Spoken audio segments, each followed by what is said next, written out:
মেরাজ হোসেন লিখছেন, আমি বাংলাদেশ থেকে আন্ডার গ্র্যাজুয়েট কমপ্লিট করেছি।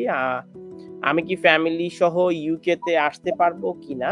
আইএলটিএস লাগবে কি? প্রশ্নটা পরিষ্কার হয় নাই যে এটা কি স্টুডেন্ট ভিসায় আসতে চাচ্ছে নাকি আপনার ওয়ার্ক কি বলে আপনার স্কিলড ওয়ার্কার ভিসা আসতে চাচ্ছেন। সো ওয়ার্ক পারমিট নাকি স্টুডেন্ট এটা কিন্তু ক্লিয়ার। আইএলটিএস তো লাগবেই, এটা তো ম্যান্ডেটরি। এটা আপনি স্কিলড ওয়ার্কার ভিসা আসেন, স্টুডেন্ট ভিসা আসেন, আপনার আইএলটিএসটা কিন্তু ম্যান্ডেটরি। স্কিলড ওয়ার্কার ভিসার ক্ষেত্রে আমরা বর্তমানে যে ইংলিশ ল্যাঙ্গুয়েজ রিকোয়ারমেন্টসটা রয়েছে সেটা হচ্ছে B1 লেভেল। তিনটা ভাগ বললাম, একটা হচ্ছে হাইলি স্কিল, মিডিয়াম স্কিল এবং নন এলিজেবল। সো নন এলিজেবলের ক্ষেত্রে এলিজেবলই না, মিডিয়ামের ক্ষেত্রে আপনি ডিপেন্ডেন্ট আনতে পারবেন না, আর হচ্ছে হাইলি স্কিল যেটা সেখানে হয়তো আপনি ডিপেন্ডেন্ট আনতে পারবেন। অবভিয়াসলি আপনাকে প্রথমত কোয়ালিফাইড হতে হবে। Stonebridge Legal Solutions Limited, your trusted immigration partner. মেরাজ হোসেন লিখছেন, আমি বাংলাদেশ থেকে আন্ডার গ্র্যাজুয়েট কমপ্লিট করেছি। আমি কি ফ্যামিলি সহ ইউকে তে আসতে পারবো কিনা? আইএলটিএস লাগবে কিনা? Student visa.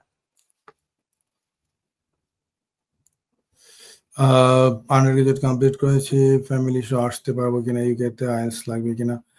এখানে কিন্তু আসলে প্রশ্নটা পরিষ্কার হয় নাই যে এটা কি স্টুডেন্ট ভিসায় আসতে চাচ্ছে নাকি আপনার ওয়ার্ক কি বলে আপনার স্কিলড ওয়ার্কার ভিসা আসতে চাচ্ছেন। সো ওয়ার্ক পারমিট নাকি স্টুডেন্ট এটা কিন্তু ক্লিয়ার না। ফার্স্ট অফ অল আমি বুঝতে পেরেছি যে উনি হয়তো গ্রাজুয়েশন কমপ্লিট করেছেন। এটা যদি উনি স্টুডেন্ট ভিসা আসতে চান তো সেই ক্ষেত্রে অবশ্যই আইএলটিএস তো লাগবেই, এটা তো ম্যান্ডেটরি। এটা আপনি স্কিলড ওয়ার্কার ভিসা আসেন আর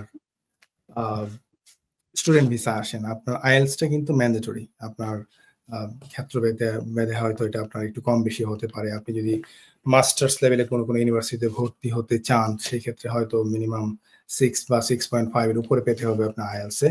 আর এর ক্ষেত্রে আপনার স্কিলড ওয়ার্কার ভিসার ক্ষেত্রে আমরা বর্তমানে যে ইংলিশ ল্যাঙ্গুয়েজ রিকোয়ারমেন্টসটা রয়েছে সেটা হচ্ছে B1 লেভেল, হুইচ ইজ আইএলটিএস-এর প্রত্যেকটা ইন্ডিভিজুয়ালি আপনার প্রত্যেকটা সেগমেন্টে আপনাকে মিনিমাম 4 পেতে হবে, তাহলে আমরা এটাকে বলি B1 level, CEFR B1 level. So obviously আমি ধরে নিলাম যে উনি যদি স্টুডেন্ট ভিসা আসতে চান সেই ক্ষেত্রে অবভিয়াসলি ওনার ইয়েটা হবে হচ্ছে আপনার উনি অনার্স লেভেলে এবং মাস্টার্স লেভেলে উইদাউট রিসার্চ প্রোগ্রাম, এখানে কিন্তু ডিপেন্ডেন্ট বা ফ্যামিলি সহ বাচ্চা সহ আসতে পারবেন না। তো উনি যদি অবভিয়াসলি বাচ্চা সহ আনতে চান বা স্পাউস সহ নিয়ে আসতে চান তাহলে অবশ্যই তাকে পিএইচডি অথবা research masters with research program এটাতে ওনাকে ভর্তি হতে হবে। আর দ্বিতীয়ত উনি যদি স্কিলড ওয়ার্কার ভিসায় আসতে চান অবভিয়াসলি আইএলটিএস লাগবে। আর সেকেন্ডলি হচ্ছে যে যদিও উনি গ্রাজুয়েশন করেছেন,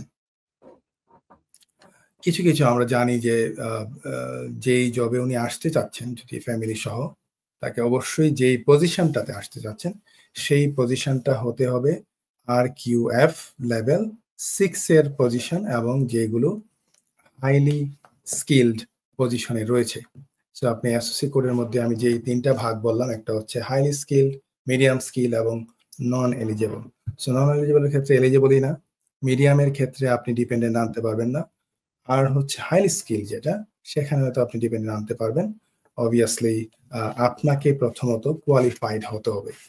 সো আপনি গ্রাজুয়েশন করেছেন, বাংলাদেশের গ্রাজুয়েশনটা সাধারণত এটা হয় হচ্ছে আপনার ইকুইভ্যালেন্ট টু ইউকের আপনার মাস্টার্সটা হচ্ছে ইউকের গ্রাজুয়েশনের সমান। সো অবভিয়াসলি আন্ডার গ্রাজুয়েট যদি আপনি করে থাকেন ডিপেন্ডিং অন আপনার মোড অফ স্টাডিটা কেমন ছিল, এটাকে ইংলিশে করেছেন কিনা, তারপরেও বাংলাদেশের সাধারণত অনার্সকে এই দেশের অনার্সের ইকুইভ্যালেন্ট হিসেবে তারা মনে করে না। আর RQF লেভেল 6 এর ক্ষেত্রে এটা কিন্তু শুধুমাত্র আপনার গ্রাজুয়েশন এর সমপরিমাণ জব আমরা বলছি, মিনিমাম গ্রাজুয়েশনের সমপরিমাণ। ইট ডাজন্ট মিন যে আপনাকে অ্যাকচুয়ালি গ্রাজুয়েশনটা থাকতো, এটা কিন্তু আপনার কিছু কিছু ক্ষেত্রে আপনার এক্সপিরিয়েন্স বা 3 বছর 5 বছর প্রত্যেকটা জবের ক্ষেত্রে একটা স্পেসিফিক রিকোয়ারমেন্টস আছে, আপনি সেটা যদি ফুলফিল করতে পারেন সেই ক্ষেত্রে আপনি কিন্তু ডিপেন্ডেন্ট নিয়েও আসতে পারবেন। সো আপনাকে দেখতে হবে আপনি কোন পজিশনে আসছেন, এই পজিশন সাথে আপনার এক্সপেরিয়েন্স গুলো সব ম্যাচ করে কিনা, এবং এই যেই পজিশনটা আসতে চাচ্ছেন সেটা হাইলি স্কিলড হিসেবে এখানে আমাদের রেকর্ডেড আছে কিনা। তো আশা করি আপনি প্রশ্নের উত্তরটা পেয়ে গেছেন।